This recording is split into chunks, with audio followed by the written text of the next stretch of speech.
नाजरीन अस्सलाम वालेकुम। नाजरीन, अभी हाल ही में बीते 9 और 10 सितंबर को G20 ग्रुप की बैठक का आयोजन हमारे भारत देश की राजधानी दिल्ली में हुआ है। इस बैठक में बहुत सारे मुद्दों पर चर्चा की गई और बाहमी तौर पर कई नए और बड़े फैसले भी किए गए। उन्हीं फैसलों में से एक अहम और बड़ा फैसला भारत को यूरोप से जोड़ने के लिए एक नए बिजनेस रूट का तैयार करना भी है। इस रूट को India Middle East Europe economic corridor का नाम दिया गया है, जिसको America, Saudi Arabia, UAE, European Union, Italy, France और जर्मनी, इन सभी देशों की सहमति और मदद से बनाया जाएगा। और जाहिर है कि इस रास्ते को बनाने के बाद इन्हीं सब देशों को ही इसका फायदा भी मिलेगा। भारत को यूरोप से जोड़ने वाले इस आर्थिक कॉरिडोर के रास्ते में तुर्की भी आता है, लेकिन उसे इसमें शामिल नहीं किया गया है और तुर्की को इस प्रस्ताव से बिल्कुल अलग थलग रखा गया है।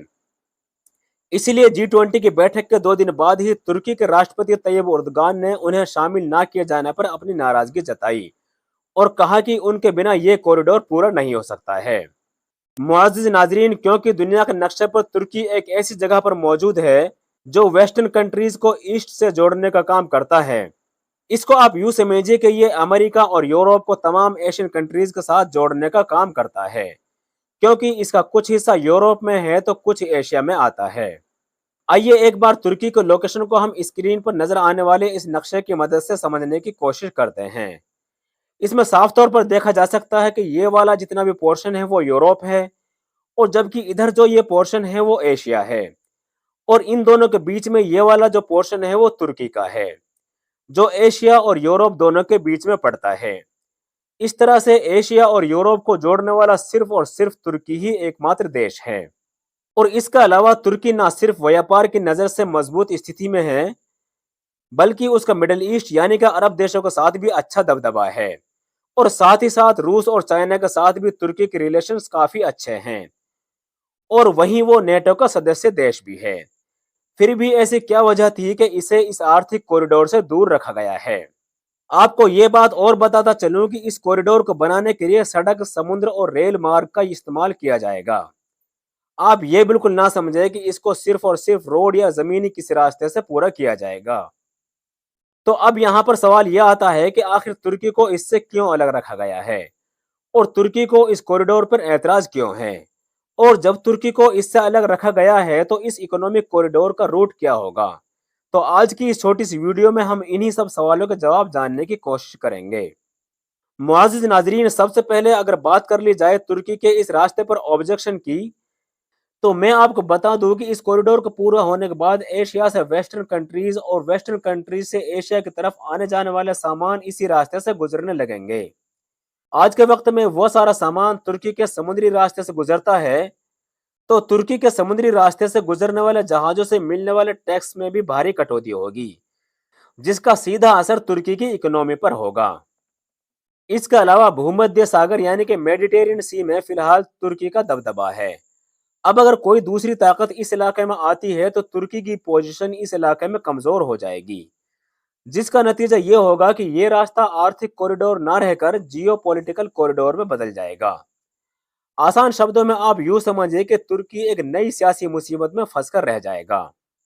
और क्योंकि इस प्रोजेक्ट में अमेरिका को लीडिंग रोल में देखा जा रहा है और जबकि पिछले कुछ महीनों से ऐसी भी कुछ खबरें आ रही थी कि अब अमेरिका का दबदबा मिडिल ईस्ट में कम होता जा रहा है, अब अगर इस प्रोजेक्ट में अमेरिका एक अहम किरदार का रोल अदा करता है तो इसका सीधा सा मतलब ये है कि अमेरिका मिडिल ईस्ट से अपने आप को पीछे नहीं खींच रहा है और वो इस इलाके में अपने वजूद को बनाए रखना चाहता है। माहिरीन का यह भी मानना है कि ये इकोनॉमिक कॉरिडोर अमेरिका का ही एक एजेंडा भी हो सकता है, ताकि वो अपने वजूद को मिडिल ईस्ट में इसी तरह से बनाए रखे। और यही वो कदम है जो तुर्की के मिडिल ईस्ट में बढ़ते हुए असर को भी नुकसान पहुंचा सकता है। इसके अलावा सऊदी अरब और इसराइल के बीच भी अभी तक रिलेशन अच्छे नहीं हैं और ना ही सऊदी अरब ने इसराइल को अभी तक मान्यता दी है।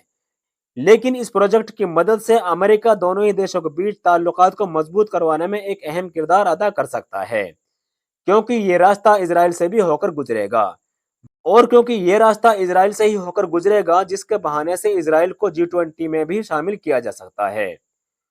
और जबकि तुर्की की मौजूदा उर्दगान सरकार इसराइल को बिल्कुल भी सपोर्ट नहीं करती है, ایسے میں ترکی کبھی بھی نہیں چاہے گا کہ یہ اکنامک کوریڈور اسرائیل سے ہو کر گزرے۔ اس کو اچھی طرح سے سمجھنے کے لیے اس کوریڈور کے نقشے پر ایک نظر ڈالیے۔ اس میں آپ دیکھ سکتے ہیں کہ سامان ممبئی کے پورٹ سے سمندر کے ذریعے سب سے پہلے دبئی کے جبل علی پورٹ پر پہنچے گا اور وہاں سے سڑک یا ٹرین کی مدد سے سعودی عرب میں داخل ہوگا۔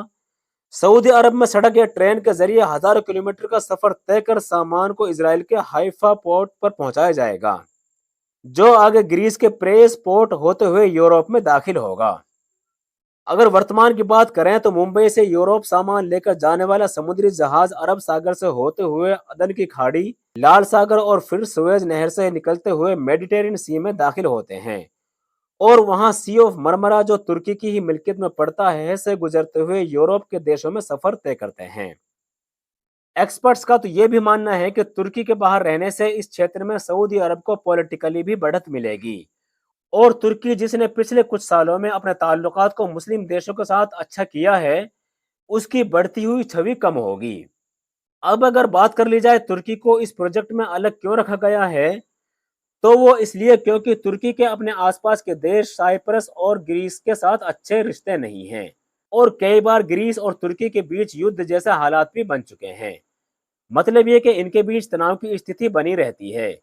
اس بڑھتے ہوئے تناؤ کے چلتے ہی ترکی کو اس پروجیکٹ سے باہر رکھا گیا ہے تاکہ بھوشیہ میں اس طرح کی مصیبتوں سے بچا جا سکے۔ تو دوستو، امید کرتا ہوں کہ اب آپ کو سمجھ میں آ گیا ہوگا کہ ترکی اس راستے سے کیوں خوش نہیں ہے۔ آپ کی اس بارے میں کیا رائے ہے، کومنٹ کر کے ضرور بتائیں۔ آج کی اس ویڈیو کو یہیں پر ختم کرتے ہیں۔ امید کرتے ہیں کہ آپ کو یہ ویڈیو ضرور پسند آئی ہوگی۔